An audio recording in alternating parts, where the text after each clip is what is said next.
जी हाँ, भारत सरकार ने पाकिस्तान के उच्चायुक्त को 48 घंटे में भारत छोड़ने का निर्देश देना और पाकिस्तानी उच्चायुक्त को बंद करने का आदेश दिया है। रक्षा मंत्री राजनाथ सिंह ने सीसीएस की बैठक से पहले बोलते हुए कहा कि पहलगाम हमले के अपराधियों को करारा जवाब दिया जाएगा। बुधवार को भारत सरकार ने पाकिस्तान पर एक्शन लेते हुए 5 प्रतिबंध लगा दिए।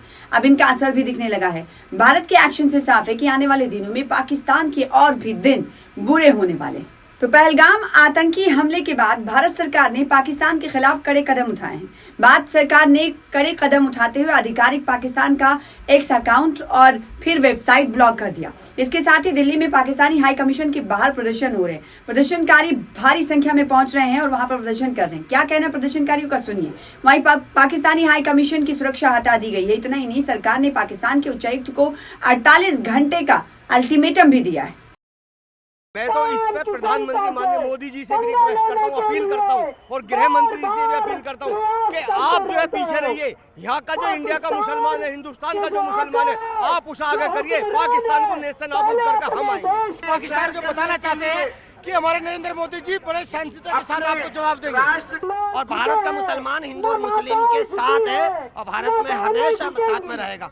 हमारे मुल्क में कोई इंटरफेयर ना करे, पाकिस्तान इंटरफेयर नहीं करना चाहिए। मैं कह रही हूँ कि पाकिस्तान को छोड़ना नहीं चाहिए। अभी एक महिला की मेहंदी सूखी भी नहीं, एक माँ का लाल चला गया है। कितनी शर्म की बात है। तुम अपने आप को केक काट रहे हो और हमारी जनता क्या है, रोटी नहीं मिल रही है, खाना नहीं मिल रहा है, तुम केक काट रहे हो। मोदी जी को छोड़ना नहीं चाहिए, छोड़ना नहीं चाहिए। पाकिस्तान को होश में आना चाहिए। वो जो लोग ये सोचते हैं कि हिंदुओं को इस प्रकार निर्दोष लोगों को मार के सुख चैन की बंसी बजा लेंगे, उन्हें पता नहीं है कि अगर हिंदू रोष में आएगा तो वो हिंदू जो कि वसुधैव कुटुंबकम की बात करता है, वो हिंदू शिव का वंशज है, वो किस प्रकार का प्रलय ला सकता है, इसका उनको आभास नहीं है।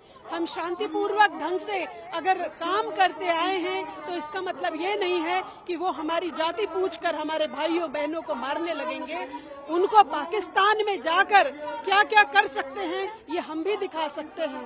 और हमसे टूटे हुए जो लोग, हमारे देश के टुकड़े जो आज एक एक नेशन बन के इतरा रहे हैं और वहाँ पर आतंकवाद फैला रहे हैं, उन्हें ये पता होना चाहिए कि वो हमसे टूट के गए हैं, वो हमसे हैं, हम उनसे नहीं हैं। भारत के 140-145 करोड़ लोगों के गुस्से को, उनके मन की भावना को, उनके मन में जो पाकिस्तान स्पॉन्सर्ड टेररिज्म है, टेररिस्ट हैं, पाकिस्तान के जनरल जो ऊटपटांग बयान दे रहे हैं, उनके प्रति जो रोष है, उसकी अभिव्यक्ति हम भारतीय जनता पार्टी के कार्यकर्ता भारत की राजधानी में कर रहे हैं।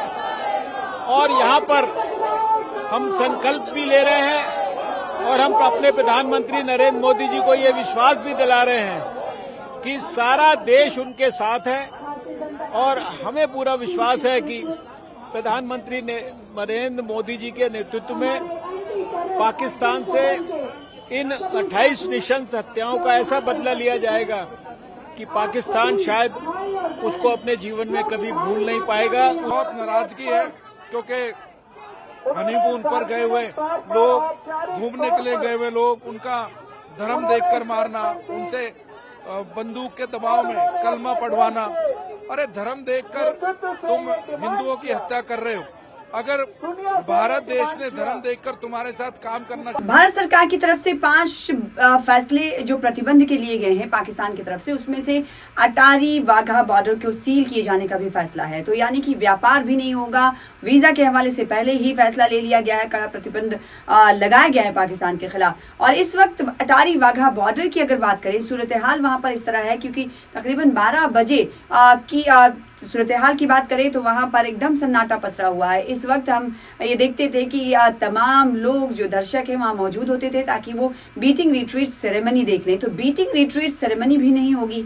इसको लेकर जल्द ही आदेश जारी कर दिया जाएगा कि, लेकिन ये अभी तक नहीं पता चल पाया है कि आखिर ये बीटिंग रिट्रीट सेरेमनी कब तक नहीं होगी। लेकिन अभी ये जानकारी निकलकर सामने आ पाई है कि अटारी वाघा बॉर्डर पर बीटिंग रिट्रीट सेरेमनी नहीं होगी, जिसे देखने के लिए सैकड़ों की संख्या में लोग पहुंचते थे।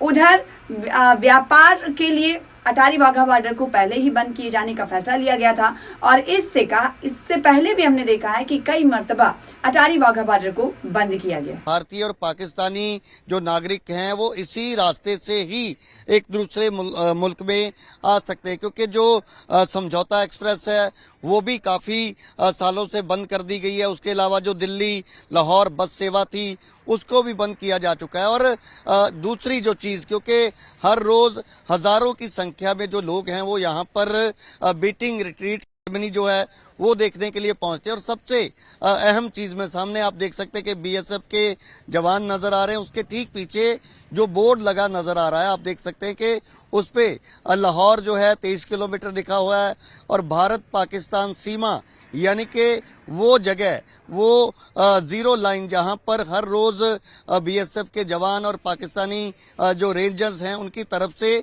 परेड की जाती है। और परेड के साथ साथ ट्रेड वो भी काफी अहम है।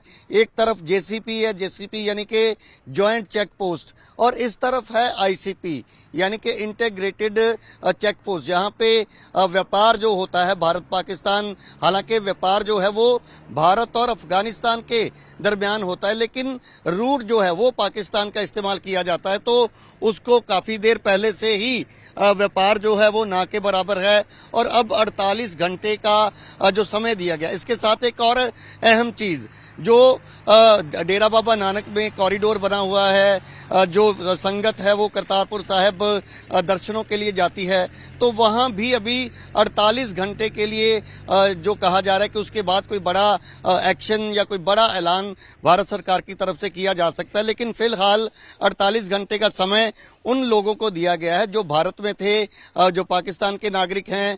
हालांकि बहुत सारे लोग आज सुबह से यहां पहुंच रहे थे जिनके पास वैलिड वीजा है पाकिस्तान का, लेकिन क्योंकि सभी के वीजा कैंसिल कर दिए गए हैं, किसी को भी यहां से आगे नहीं जाने दिया जा रहा, तो अपने आप में ये बहुत बड़ी बात है कि एक मात्र जो जरिया बचा था भारत और पाकिस्तान के दरमियान, तो उसको भी बंद कर दिया जाना। और अब जो रिट्रीट सेरेमनी को लेकर बात की जा रही, क्योंकि अमूमन हम देखते हैं कि बहुत सारे जो सैलानी हैं वो सुबह से ही यानी कि 12 बजे के आसपास का समय है और यहाँ पर लोग इकट्ठा होने शुरू हो जाते हैं, लेकिन अभी तक सन्नाटा पसरा हुआ है, कोई भी यहाँ पर नहीं आ रहा। और जिस तरीके के हालात यहाँ नजर आ रहे हैं उससे स्पष्ट है कि रिट्रीट सेरेमनी जो है वो भी बंद कर दी जाएगी। भारत ने पाकिस्तान पर कूटनीतिक दबाव बढ़ाते हुए पाकिस्तानी उच्चायोग में यानी पाकिस्तानी हाई कमीशन में अधिकारियों की संख्या कम करने का फैसला लिया है।